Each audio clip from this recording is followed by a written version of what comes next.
Boa noite a todas, a todos. Sejam bem-vindos, sejam bem-vindas.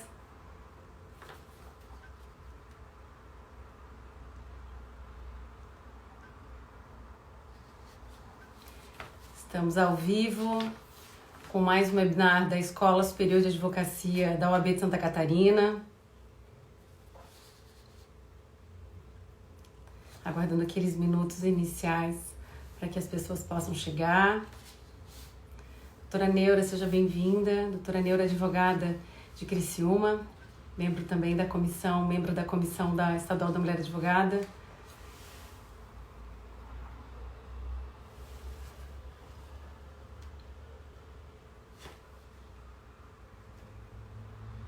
Boa noite, boa noite. A doutora Raquel já está conosco, acho que já chegou, já está conosco. Então, eu só vou me apresentar rapidamente. Eu sou Rejane Silva Sanches, sou fundadora do Rejane Silva Sanches Bureau de Direito aqui em Florianópolis. Milito em Florianópolis, Santa Catarina, enfim, no Brasil. E hoje estou presidente da Comissão da Mulher Advogada da OAB de Santa Catarina. E a convite da ESA, a quem eu, em nome da CMA, eu já agradeço. Hoje vamos tratar aí sobre um tema de suma relevância importante, que é advocacy. E para minha honra e alegria pessoal, especialmente, nós teremos a oportunidade de ouvir uma das maiores lideranças hoje na advocacia brasileira, que é a doutora Raquel Preto, que, entre outras coisas, é diretora tesoureira da OAB de São Paulo. Então, eu já vou chamar aqui a doutora Raquel. Aqui. Para iniciarmos.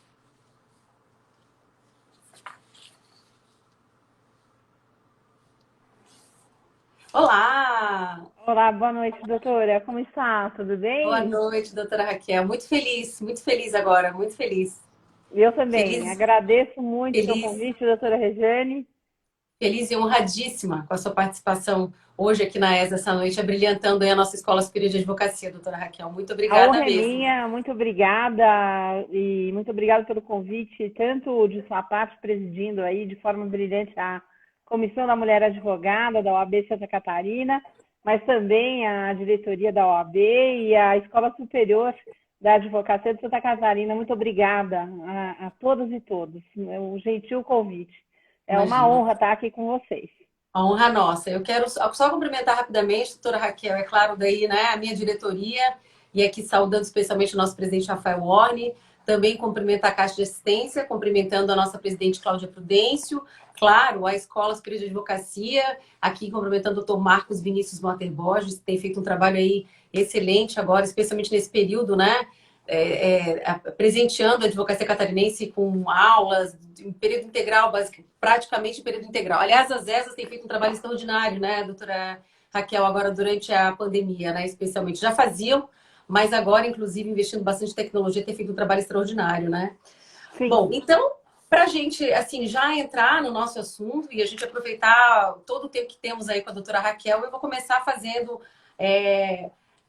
destacando só pequenos tópicos, poucos tópicos do currículo da doutora Raquel, que nós poderíamos aí falar a noite inteira, né, só do currículo dela, mas eu vou destacar os principais tópicos até para que todo mundo possa conhecer aí algumas das conquistas, algumas das muitas conquistas da doutora Raquel. Então, a doutora Raquel é doutora em Direito Tributário pela USP, é diretora tesoureira da OAB de São Paulo, ela tem especializações, MBAs em Direito Tributário, Direito Empresarial, Governança, foi líder do Comitê de Combate à Violência contra a Mulher do Grupo Mulheres do Brasil e também do seu Comitê de Cultura.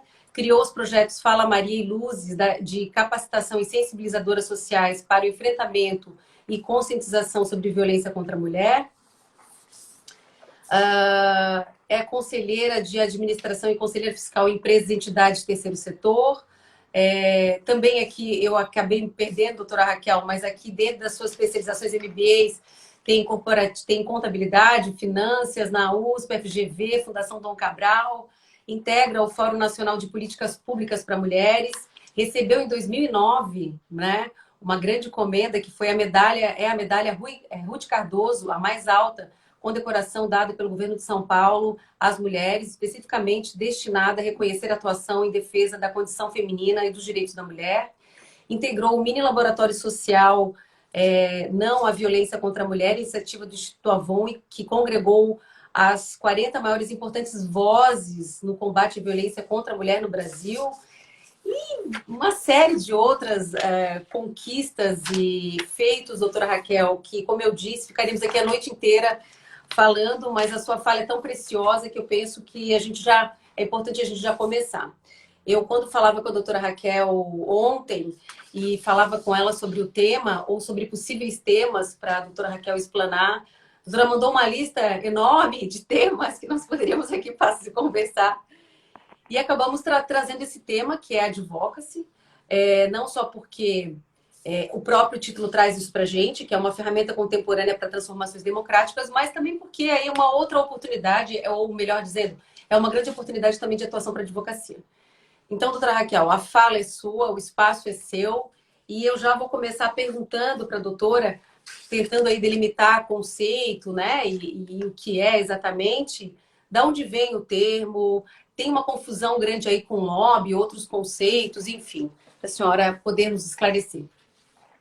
Doutora Regiane, muito obrigada, e o meu grande abraço aí ao doutor Rafael Horn, né, e a toda a diretoria da OAB de Santa Catarina. Por favor, leve aí o meu abraço caloroso. Bom, vamos lá.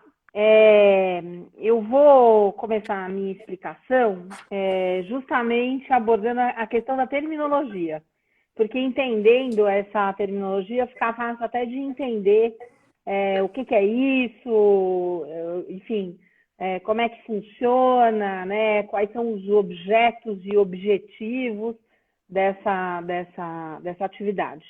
Bom, então, assim, na verdade, a gente considera a advocacy hoje um gênero, né? E dentro do qual você tem, basicamente, algumas espécies de atuação, né? O advocacy é um gênero de atitudes e atividades da sociedade civil ou de grupos tendentes a fazer pressão em cima dos decision makers, né, daqueles tomadores de decisão no espaço de construção de políticas públicas e de elaboração de processos legislativos. Essa figura, na verdade, ela se originou, né, de uma outra figura que é o chamado lobby, né? Então, a gente tem o lobby, o advocacy stricto sensu, e eu vou falar também um pouco de ativismo, doutora, porque as pessoas às vezes confundem as estações.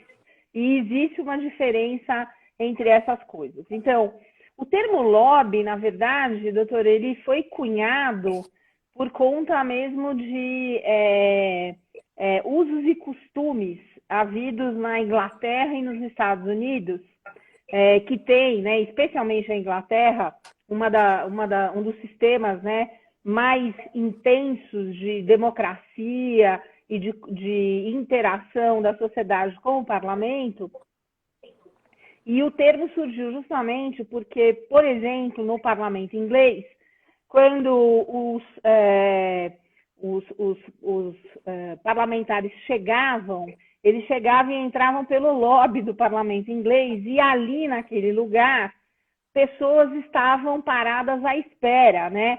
Ou dos lords que compõem a Câmara dos Lordes, ou dos parlamentares que compõem a Câmara dos Comuns. Então, essas pessoas ficavam ali naquele espaço do lobby, justamente esperando, né, a chegada ou o trânsito, a passagem desses parlamentares por lá, para que elas tivessem uma oportunidade de falar com eles e falar, olha, tem uma lei que vocês precisam votar, olha, tem uma lei que vocês não podem votar.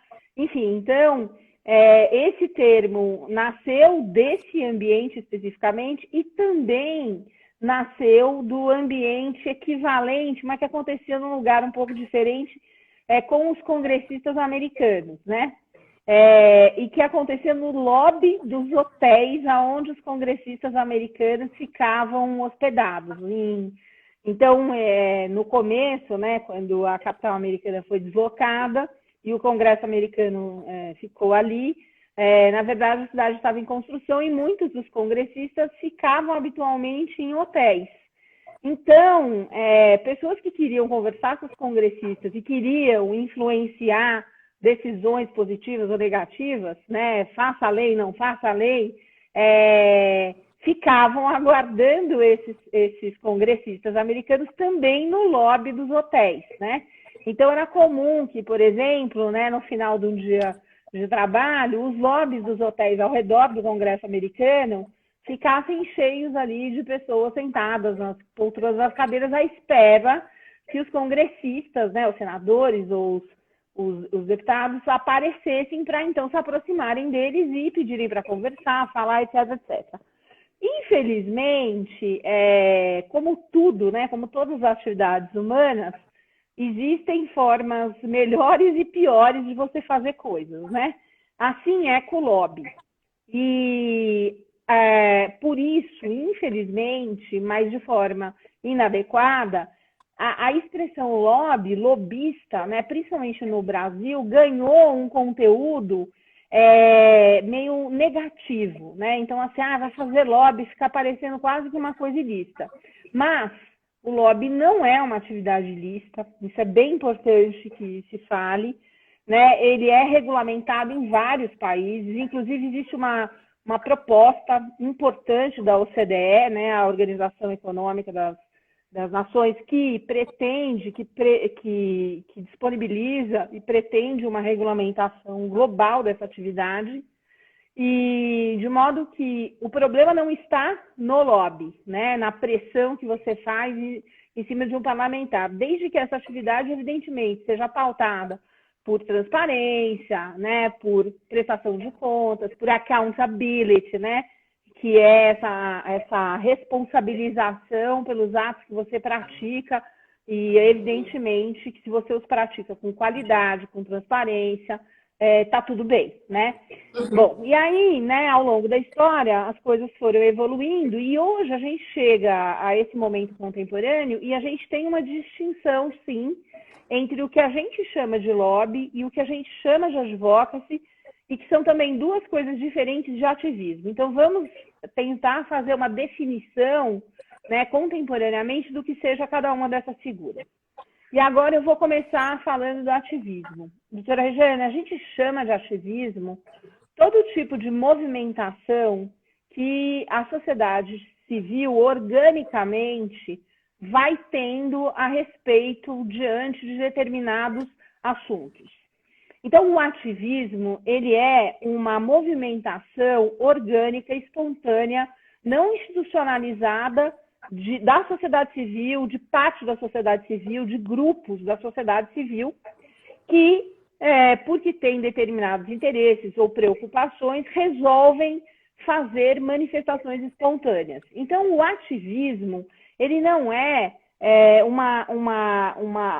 não existe uma organização para a prática dessas várias coisas que os ativistas fazem, né? Então, ser ativista é ser apenas ativo em prol da defesa de uma pauta, de uma causa, de um direito, de uma crença, né? Não confundir o ativismo legítimo, democrático, com práticas ilegais, como por exemplo, acender tochas na frente do Congresso Nacional, do Supremo. Isso não é ativismo.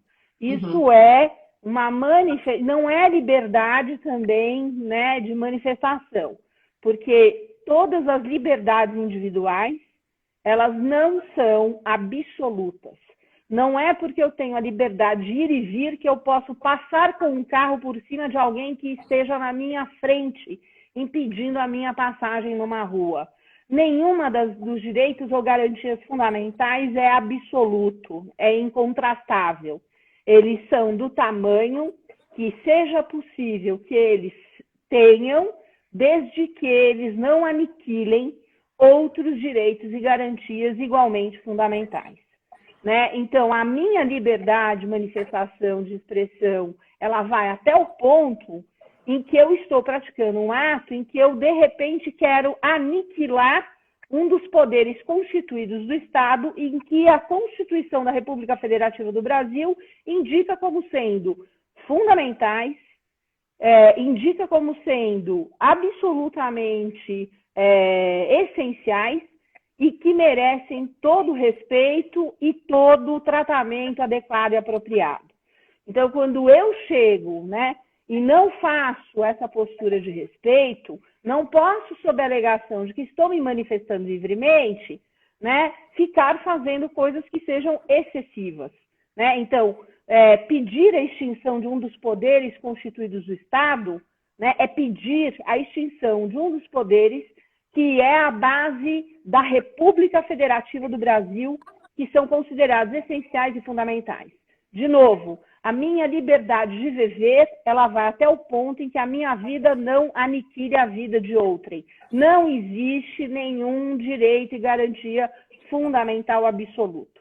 Isso é uma coisa muito importante de se entender. Então, quando a gente fala de ativismo, a gente está falando de manifestações espontâneas da sociedade.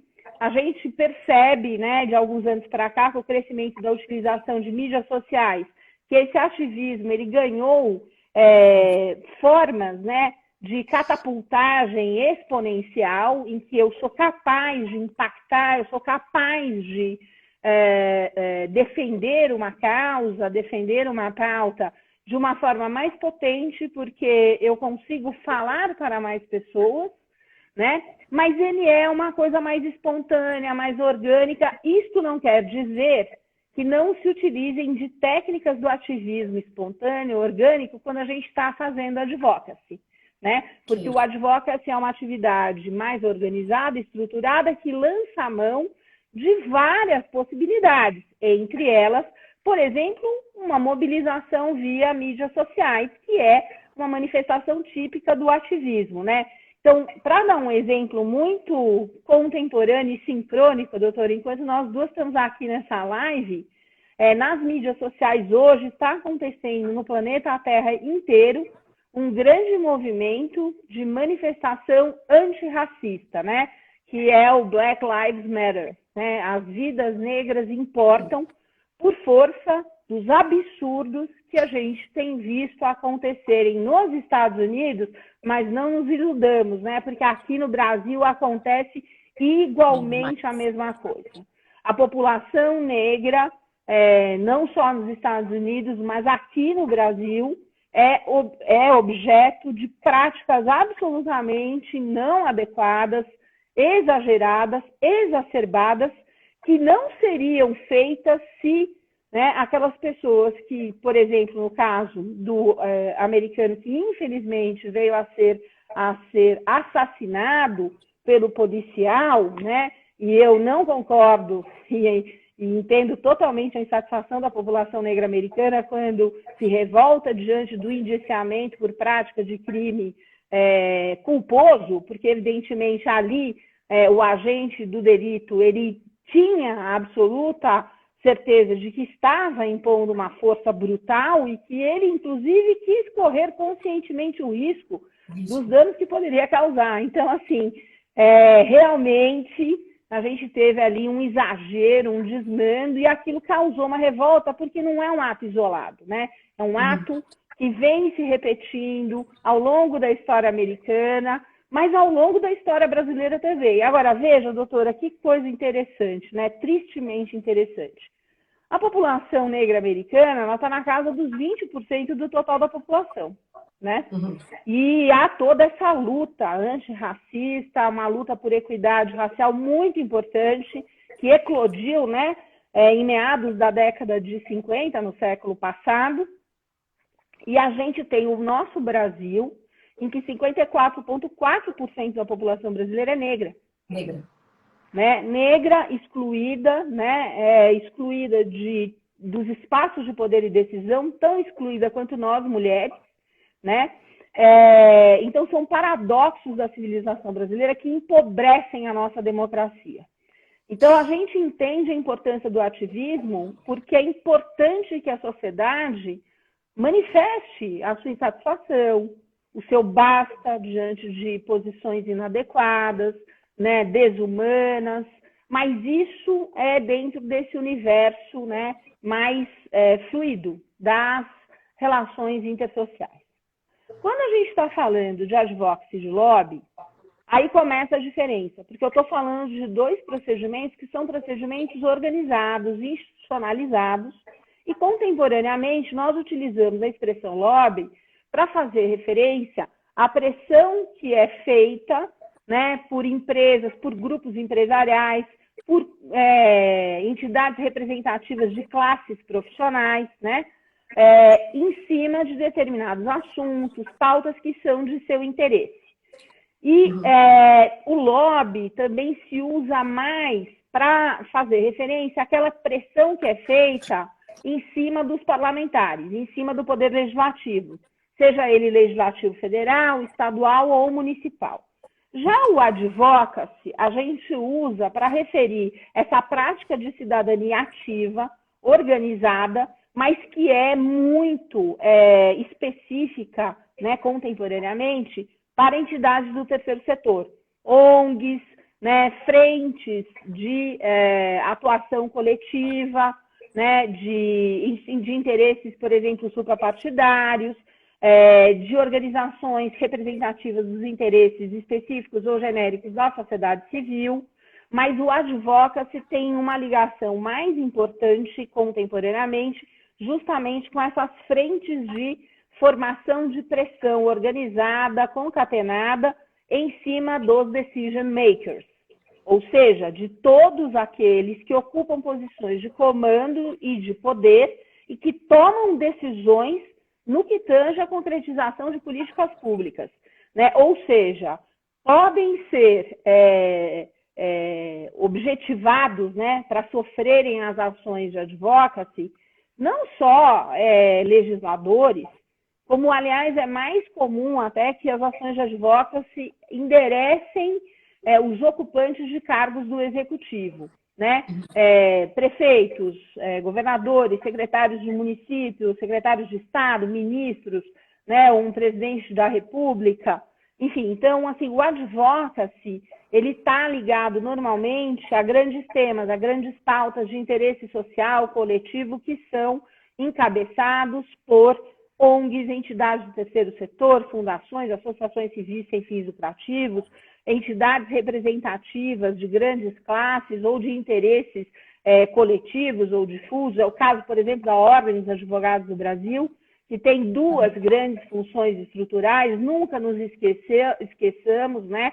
Eu tenho visto muitas críticas nas mídias sociais à OAB, né, feita às vezes por advogados, e advogados dizendo: você tem que representar só os interesses da advocacia. Oi? Não. Vamos lembrar o juramento que nós fizemos e que está no estatuto, na lei federal que regulamenta a nossa profissão e que diz respeito até com a própria historicidade da formação do que nós entendemos hoje como advocacia, que é diferente de advocacy também, né?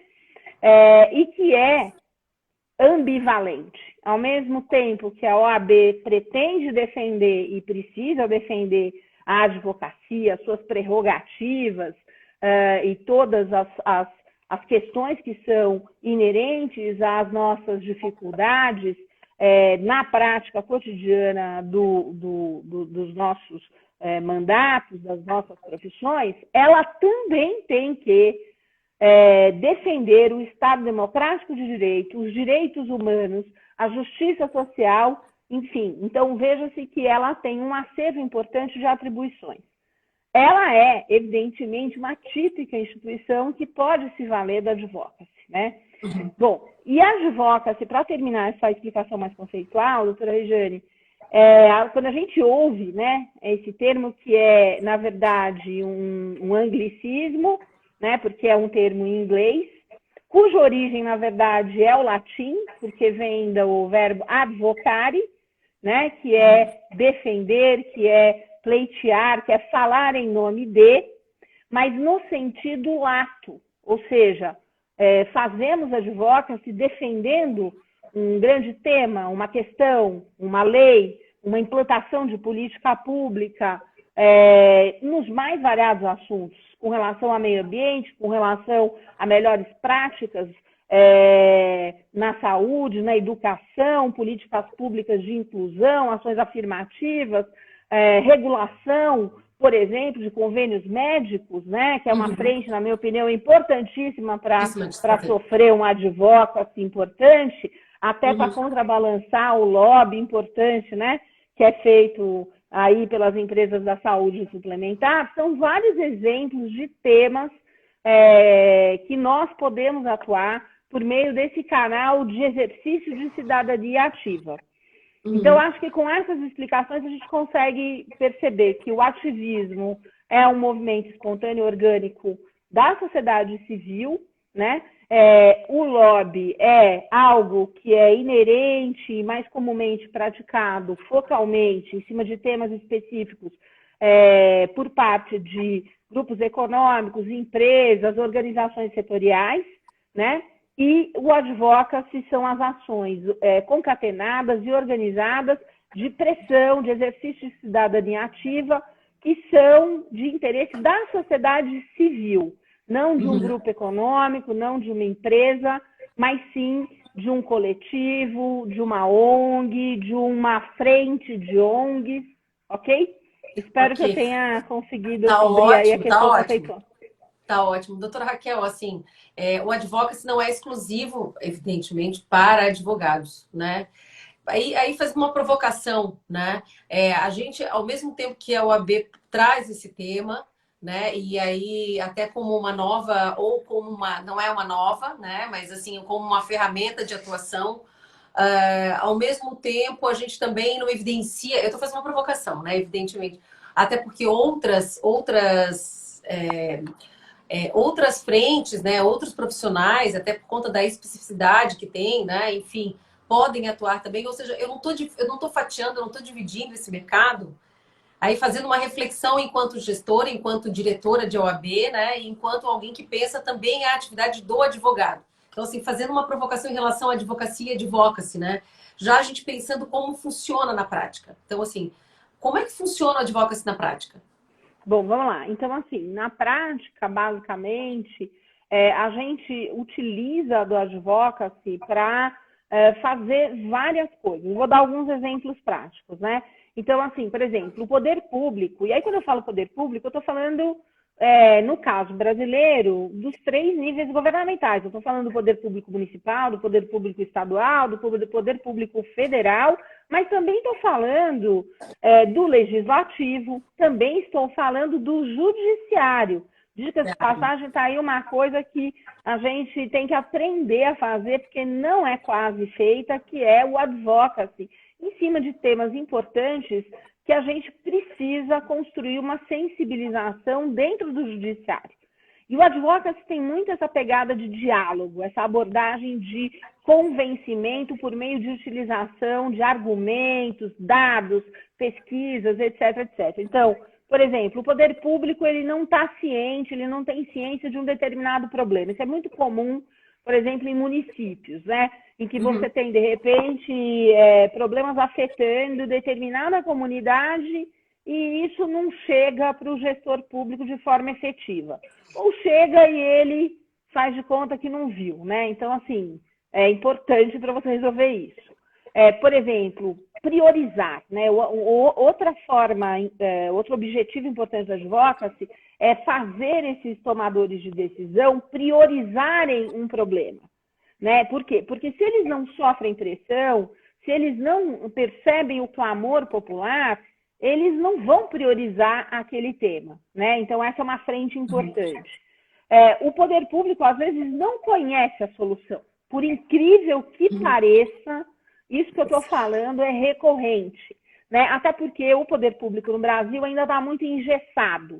E o poder público no Brasil, ele não está devidamente organizado porque ele tem uma dificuldade enorme, por exemplo, de lidar com áreas criativas, com áreas de tecnologia, né? A gente lançou uma legislação de PPP, as parcerias público-privadas, mas a gente podia ter ido muito mais longe com isso e usado PPPs, inclusive, para fazer projetos de colaboração entre o poder público e a iniciativa privada de menor porte. Né? Tudo que a gente faz com o poder público, às vezes a gente pensa só naquela grande obra gigantesca, quando a população ela precisa, muitas vezes, de políticas públicas focais, né? Políticas públicas que enderecem determinado tipo de problemas específicos, né? Então, essa é uma frente importante. Outra frente importantíssima para advogados, doutora Rejane, e aí você faz uma dica para quem tem formação na área do direito tributário e do direito financeiro, que é a reiterada alegação dos gestores públicos de que eles não têm orçamento para fazer A ou para fazer B. Na verdade, doutora, o que existe quando você está fazendo concretização de orçamento público é que você está fazendo escolhas, né? Então, quando este governo federal, que está aí, né, neste momento posto, decidiu cortar por 2 vezes seguidas o montante de orçamento público que estava destinado para combate à violência contra a mulher, ele fez uma escolha.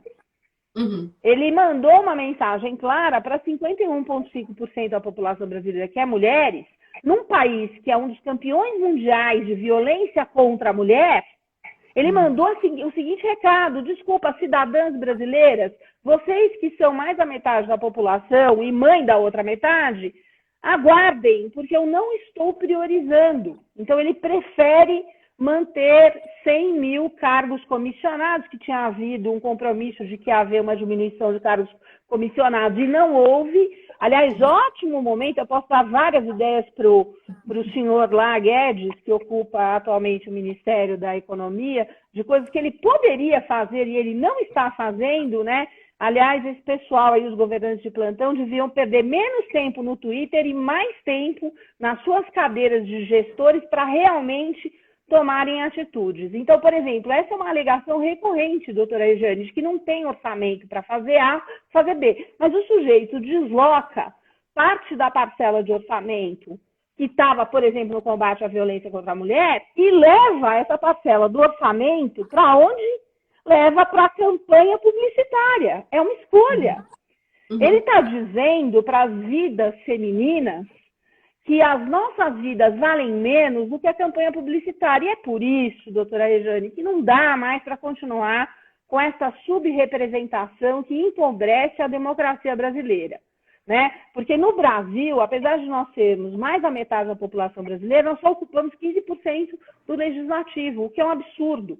E olha eu vou fazer aqui, a gente está falando de advocacy, mas eu vou fazer uma paradinha, porque o advocacy tem muito a ver com a estrutura da democracia, né?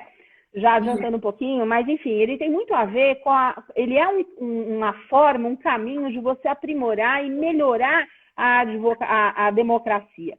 E ele é uma das formas mais contemporâneas e mais efetivas, por meio das quais a sociedade civil consegue, de fato, organizar suas pautas e as colocar de maneira mais objetiva e mais profissional diante dos governantes de plantão, né? Então, veja que, por exemplo, nós aqui, né, no Brasil, adquirimos, nós mulheres, o direito de votar em 1934, e temos hoje, em 2020, 15% das mulheres no parlamento. As mulheres árabes, veja bem, eu estou falando da Arábia Saudita, doutora Rejane, veja bem, um país árabe, elas obtiveram o direito de voto em 2011. A senhora sabe quantas mulheres ocupam assentos no parlamento árabe, doutora Rejane? Não. 19,5%. Olha o absurdo da situação brasileira. Nós ganhamos o suposto direito do voto no começo do século passado, né? No começo do século passado, e nós ainda só ocupamos 15% do parlamento. As mulheres árabes na Arábia Saudita, veja bem, um país super complicado do ponto de vista da igualdade de gênero, que não há, elas ocupam 19,5%. Isso é uma deficiência estrutural gravíssima na democracia brasileira. O mesmo acontece com a população negra. O Brasil, ele é feminino e negro, porque 51,5% da população brasileira é feminina e 54,4% da população é negra. Não há mulheres e não há população negra minimamente representada nos espaços de poder e decisão. Então, veja, é evidente que leis, por exemplo, que afetam a vida as nossas vidas como mulheres, ou que afetam a vida da população negra, passam pelo parlamento sem que haja colaboração do olhar feminino, do olhar da população negra. Isto é terrível para a democracia. A democracia perde representatividade, ela perde qualidade, né? Enfim, então, voltando à questão do orçamento, se você tem, evidentemente, um governo formado majoritariamente por homens brancos, a compreensão que eles vão ter, de repente, sobre a utilização de verba orçamentária para o combate à violência contra a mulher, vai ser uma percepção infinitamente menor do que se tivesse lá a doutora Rejane, né? Por exemplo, ajudando a pressionar e falar, não vai tirar, não. O orçamento não vai ser deslocado aqui, porque o Brasil é o 5º país que mais mata, se é que já não é o 4º ou o 3º, porque essa estatística, inclusive, está defasada, é um dos países em que mais ocorre estupro e, portanto, isso é um problema seríssimo que afeta a vida de 1 em cada 3 mulheres brasileiras e que faz com que uma de nós morra a cada 1h30 nesse país, e esse assunto venha perdurando sem qualquer tipo de solução há décadas. Né? Então, é evidente que a gente tem que fazer advocacy para pressionar mudanças, a gente tem que fazer essa pressão, que é uma pressão legítima, democrática, organizada. Enfim, então, a gente tem aí N frentes. Por que a formação jurídica colabora nas atividades do advogado? Colabora demais. Por quê? Porque, por exemplo, se a gente quer atuar com a advocacy, eu diria que tem 2 grandes áreas do direito que a gente precisa dominar. A primeira delas, e mais fundamental, sem dúvida nenhuma, é direito constitucional. Por quê? Porque está na nossa Constituição, a belíssima Constituição brasileira. Doutora Rejane, eu, diferentemente de uns e outros por aí que acham a Constituição brasileira ruim, longa, etc., etc., eu acho a Constituição brasileira excelente. Acho que ela é na medida e no tamanho da necessidade de proteção que a cidadania brasileira demandava em 1988. E para um país com as tendências tão autoritárias, historicamente, como a gente tem, né? E o autoritarismo do Estado brasileiro está espalhado por tudo quanto é canto, inclusive na relação entre fisco e contribuinte. O fisco brasileiro é dos piores fiscos em termos de tratamento diante do seu cidadão. Poucas pessoas sabem disso, né? Então, o autoritarismo do Estado brasileiro, que nos leva a uma democracia que acaba sendo fragilizada, fica imatura, é um dos pontos que precisa, de fato, ser superado. E a gente precisa superar isso, e tem que ser a superação por meio da construção da democracia, né? E essa construção da democracia pressupõe que a gente haja de acordo com a Constituição, né? Então, quem vai atuar com a advocacy, sem dúvida nenhuma, tendo a relevância e o contexto constitucional que nós temos, precisa entender muito de direito constitucional. E a outra área do direito, que é uma área fundamental para quem quer trabalhar, atuar nessa área, é a área do direito administrativo. É entender como é que a administração pública pode se organizar, como é que ela pode fazer A ou fazer B, o que ela não pode fazer, até onde ela pode ir ou não, é entender, né, dessa formação de competências, né? E as competências, lembrando, são os espaços autorizados de movimentação que o poder público recebe, né? E são espaços autorizados, porque isso é que se pressupõe numa república federativa, democrática, né? Num Estado de Direito. Os agentes públicos não podem fazer o que eles bem entendam, né? Nós não estamos mais na época do Luís XV, né? Apesar de uns e outros por aí acharem que a gente está. Estou muito impressionada com a falta de conexão com o texto constitucional, com a ordem constitucional, né? Então, quem vai atuar com a advocacy, evidentemente, precisa mergulhar nessas 2 searas E eu diria também que na seara do direito financeiro é um mergulho importante, né, a parte de tributação e finanças, porque, no fundo, doutora Rejane, a construção de políticas públicas, ela é sempre antecedentemente uma decisão orçamentária, né? Então, pressionar, por exemplo, um prefeito ou um governador a resolver um problema estrutural numa ponte, numa área de preservação ambiental, é ser capaz de estar preparado para contra-argumentar quando eles vierem falar, mas eu não tenho orçamento para fazer isso. Na verdade, existe um orçamento possível. O que é que se tem que fazer? Fazer escolhas adequadas. Então, quando, por exemplo, você arrecada tributos para um fundo e você não utiliza aquele dinheiro que vai se juntando lá dentro daquele fundo para aquilo que ele foi criado, você está fazendo uma escolha equivocada ou mal intencionada, percebe? E nós estamos cheios desse tipo de coisa no Brasil. Exemplo clássico, o Fundo das Telecomunicações, cobrado por contribuição de intervenção no domínio econômico há anos, dentro do qual nós temos hoje bilhões de reais sem utilização, ou melhor, sendo utilizados de forma desconectada do objetivo fundamental que tinha esse fundo, que era a universalização das comunicações e telecomunicações para o país inteiro, que não se alcançou porque as práticas e as políticas públicas não foram implementadas na qualidade, na medida certa. Né? Então, no fundo, doutora, trata-se de requalificarmos a forma como nós nos relacionamos com os agentes públicos. Precisamos estabelecer diálogos qualificados, e isso a gente faz muito, né, por meio do advocacy, né?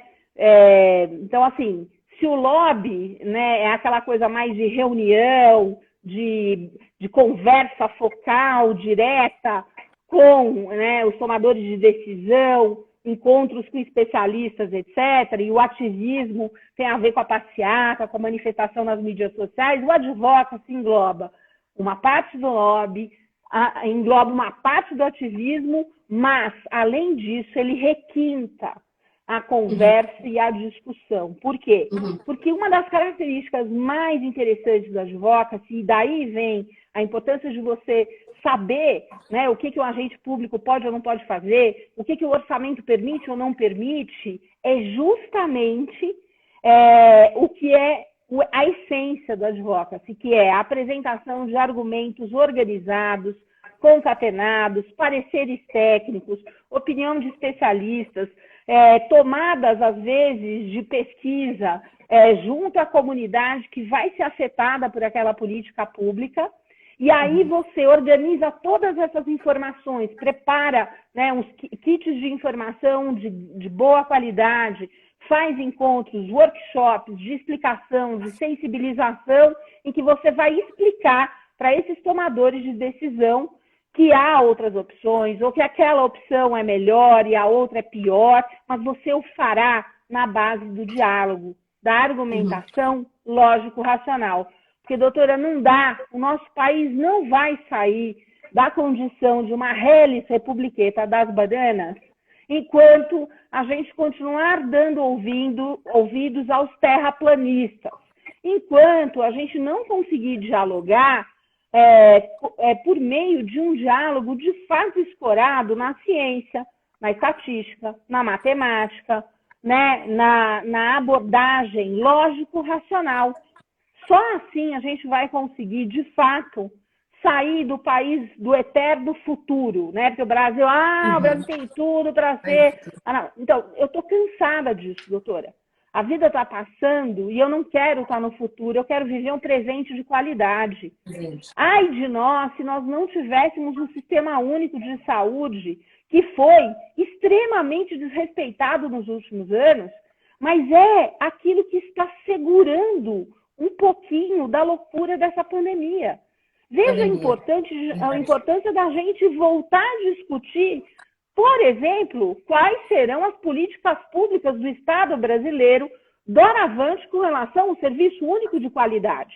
Por que é que os cidadãos europeus não precisam pagar convênios médicos particulares. Por que é que os cidadãos europeus nem cogitam tal coisa e têm condições de ser atendidos em hospitais, em pronto-socorros, com um mínimo de qualidade, e nós deixamos isso passar barato? Agora, vamos lá. A gente quer um modelo americano que está rendendo esse desempenho pífio, né, nessa pandemia, ou a gente quer copiar um modelo bem-sucedido como é Portugal, como é a França, como é a Alemanha? Olha o show que a Alemanha está dando, olha o nível de número de UTIs, percebe? É disso que se trata, é requintar o debate, mas o fazer com base em fatos. Chega de fake news. Por exemplo, acho que caberia uma excelente frente de organizações representativas da sociedade civil brasileira para montar uma frente de advocacy para acabar de vez com essa maldição das fake news. Não que não exista fake news desde sempre, né, doutor? O movimento feminista que o diga. Porque nós, feministas, pagamos a conta de volta e meia alguém vir resgatar alguma coisa que supostamente aconteceu na história, como uma suposta queima de sutiãs, que não teve queima, coisa nenhuma, né? Então você vê que existe fake news desde sempre. Mas o problema é que antigamente a humanidade não tinha o potencial arrasador de impacto bombástico que a gente tem hoje para a propagação da notícia ruim, da mentira, do falso. Isso tem que ser combatido da mesma forma que nós temos que reforçar iniciativas positivas, como é o caso do Advocacy, nós temos que combater coisas ruins, equivocadas, que não nos levam a lugar nenhum, né? Então, assim, conhecer os meandros do direito, nessas áreas que eu disse, faz toda a diferença quando você está trabalhando num grupo de advocacy, né? Que normalmente é um grupo, inclusive, multidisciplinar. Congrega, às vezes, profissionais da área de comunicação, da área de psicologia, da área jurídica, né? E que é super importante você contar com profissionais qualificados que entendam do direito, com qualidade, com envergadura, para qualificar essas discussões, né? Entendi. Doutora, a gente passa para os 10 minutos finais, infelizmente, da nossa live. A gente poderia ficar aqui, eu poderia ficar aqui a noite inteira aprendendo, ouvindo, né? Mas, assim, é inegável. Então, aqui a gente tem uma representante feminina, feminista, do mais alto gabarito conosco, uma oportunidade ímpar. E, não diferente, nós temos várias mulheres fantásticas que estão acompanhando a live. A doutora Cláudia Prudência está com a gente, a doutora Luciane Mortari está conosco. A doutora Cláudia está aí? Que bom, um grande beijo, Cláudia Luna. A doutora Cláudia Luna também está. A doutora Cláudia Prudêncio, Cláudia Luna também está. A Cláudia Prudêncio está aí também? Que a bom. doutora Cláudia Prudêncio, a Luciane Mortari, Cláudia Luna está aqui rasgando elogios, né? Aline, que agora eu esqueci o nome da cidade dela, mas é de São Paulo também. Conheci lá na conferência, na sua mesa também. A gente estava ali na mesma mesa. Uma querida, assim, também fazendo mil elogios, enfim. Falando desse movimento do ativismo ou do advocacy, né, de grupos feministas, de mulheres e tal. Como é que a gente pode utilizar, então, essa ferramenta e trazendo aqui para contextualizar para essa live da Comissão da Mulher Advogada? Então, como é que a gente poderia utilizar essa ferramenta para a criação de políticas públicas em favor das mulheres ou da melhoria do ambiente ou da participação mais efetiva das mulheres, seja na política partidária, política institucional? Qual é a sua opinião sobre isso? E já aproveitando, é claro, embora a gente tenha um tempo curto, se a senhora pudesse falar um pouquinho também sobre essa trajetória de estar hoje à frente da tesouraria da OAB de São Paulo e de outras organizações, inclusive, aí eu penso que fazendo um advocacy fantástico com seu grupo de tributaristas, né? Tem um grupo que acho que a doutora pode falar um pouco sobre isso. Women in Tax.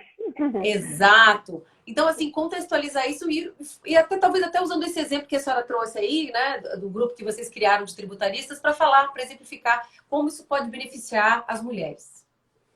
Olha, vamos lá então. Assim, a nossa defasagem com relação à questão de gênero no Brasil é tão séria, é tão grave, ela tem tantas consequências tão nefastas, né? E a gente precisa tanta modificação, a gente precisa mais do que modificação legislativa, doutora Regiane, porque a gente sabe que a gente até tem uma lei maravilhosa, por exemplo, a Lei Maria da Penha, ela é uma lei de primeiríssimo mundo, de super grande qualidade, referência, inclusive, internacional.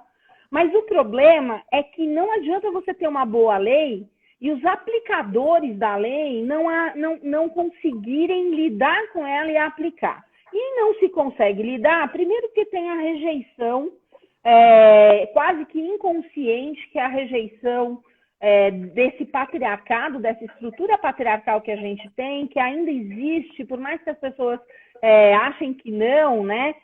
Mas isso está lá no nosso inconsciente desde a época da Pedra Lascada, que o masculino é mais relevante que o feminino, que as mulheres são assim, não são capazes de fazer assado, etc, etc. E aí vira essa coisa horrível em que os nossos corpos continuam sendo objeto de ataques, até quando nós caminhamos pelas ruas brasileiras, né? Quando a gente ouve o fio-fio, quando a gente ouve um palavrão, quando a gente ouve até uma fala invasiva, e que é muito triste, né, ser uma mulher e caminhar pelas ruas brasileiras, pela falta de respeito total, pela invasividade, né? E isso é uma manifestação de machismo.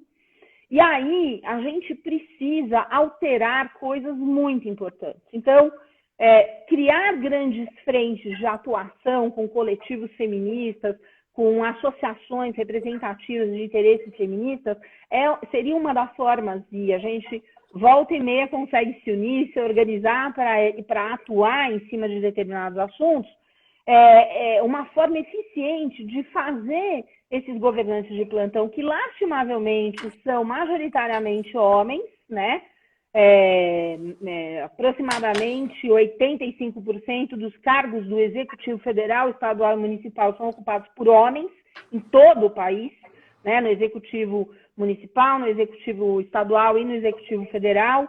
O Judiciário da segunda instância para cima, fora alguns 2 ou 3 CRTs, ele é eminentemente masculino, né? Branco e totalmente insensível a N situações que são situações típicas dessa nossa condição feminina oprimida, né, e que paga uma carga cultural enorme. E aí, você fazer advocacy é você, por exemplo, conseguir sensibilizar para a aprovação não só de uma lei, mas, por exemplo, para a abertura da Casa da Mulher Brasileira. Veja que em São Paulo, nós tínhamos esse equipamento público que foi uma grande ideia, e pouco me importa, viu, doutora, na defesa dos direitos das mulheres, na defesa das grandes bandeiras. Aliás, eu vou citar uma frase de uma das maiores intelectuais brasileiras, que só não é mais conhecida porque ela é negra, né? Que é uma frase de Sueli Carneiro, que ela diz assim: entre a direita e a esquerda eu continuo sendo negra. E eu já pedi licença a ela para parafraseá-la, para dizer que entre a direita e a esquerda eu continuo sendo mulher. Ou seja, eu continuo sendo estuprada, eu continuo sendo violentada, eu continuo sendo assediada, eu continuo sendo morta, e não se resolve esse assunto porque não se ataca a raiz do problema. Então, apesar da Lei Maria da Penha ser uma lei maravilhosa, por exemplo, tem uma parte da Lei Maria da Penha que fala em educação, sensibilização, manejo de políticas públicas, etc., que não é aplicada.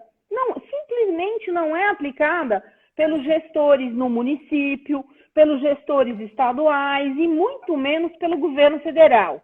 Então, fazer advocacy para exigir, por exemplo, que sejam implantadas determinadas coisas que já estão na lei é fundamental.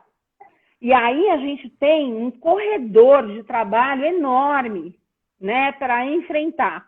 Então, vou te dar um exemplo de uma atividade que eu tive envolvida assim, bastante diretamente, há coisa de 3 anos, que foi o desengavetamento do projeto de lei do Senado 110, que era um projeto de lei que ficou parado 10 anos no Senado. Ele era um projeto de lei de iniciativa da senadora Maria do Carmo, e que é um projeto de lei que estabelece cotas para mulheres nos conselhos de administração de empresas públicas e sociedades de economia mista. E eu sou uma ardorosa defensora de ações afirmativas, porque as ações afirmativas são absolutamente constitucionais e fundamentais para a gente fazer correções estruturais. Não dá para você achar que a meritocracia existe quando a gente sai de pontos de partida diferentes. É diferente quando você tem acesso a uma educação de qualidade e quando você não teve essa educação de qualidade. Você vai chegar no mercado de trabalho diferente do que aquela pessoa que não teve acesso ao que você teve. É disso que se trata, né? Muito bem. Então, a gente conseguiu se unir numa frente de mulheres, fizemos um material a respeito disso e fomos senador a senador, gabinete por gabinete, argumentando, mostrando dados estatísticos, filmando os senadores, porque a lei ela só precisava, doutora Regiane, ser aprovada na CCJ. Se ela fosse aprovada na CCJ, ela já estava livre para ir para a Câmara dos Deputados. E essa lei ficou estacionada há 10 anos esquecida, a gente redescobriu essa lei, se organizou, nós nos organizamos com a bancada feminina da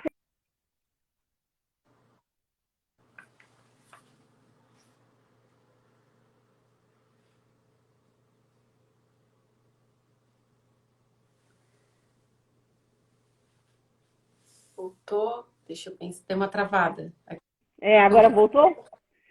Tá bom. As parlamentares tiveram, Voltou. né? Voltou. Voltamos. Elas tiveram a possibilidade de se unir e funcionar em bloco. E já que elas são uma quantidade pequena, então elas pelo menos tentam se unir naquelas pautas femininas mínimas, né? E aí a gente foi lá, ajudou, fez pressão, desengavetamos, né? Resumo da ópera. No espaço de 8, 9 meses de pressão organizada, constante, argumentação, preparação de material, a gente conseguiu desengavetar o projeto, a gente conseguiu levar a votação no Senado e a gente conseguiu fazer a Comissão de Constituição e Justiça aprovar e ele foi para a Câmara. Parabéns. Lamentavelmente, ele está parado na Câmara, né? Porque a Câmara é bem complexa. E aí a gente foi tomada no passado por uma dificuldade de contexto, né? E agora esse ano com a pandemia, mas vamos ter que voltar em cima disso, porque a gente precisa de políticas, de instituição, de cota sim, porque, e assim, doutora, vamos sempre compartilhar aquela informação importante, né? As próprias mulheres, às vezes, resistem à questão das cotas, né? Falam, imagina que eu vou entrar por causa das cotas, eu quero entrar pelo meu mérito. Bom, é o seguinte, se for esperar para entrar pelo seu mérito, é provável que você não entre. Não entra, né? não. Por exemplo, nos conselhos de administração no Brasil, só 7,5% das conselheiras de administração são mulheres, das quais 4,5% são herdeiras. Então, a sua chance de ser conselheira de administração não é para essa geração. Provavelmente para sua filha, para sua neta, para sua bisneta, né?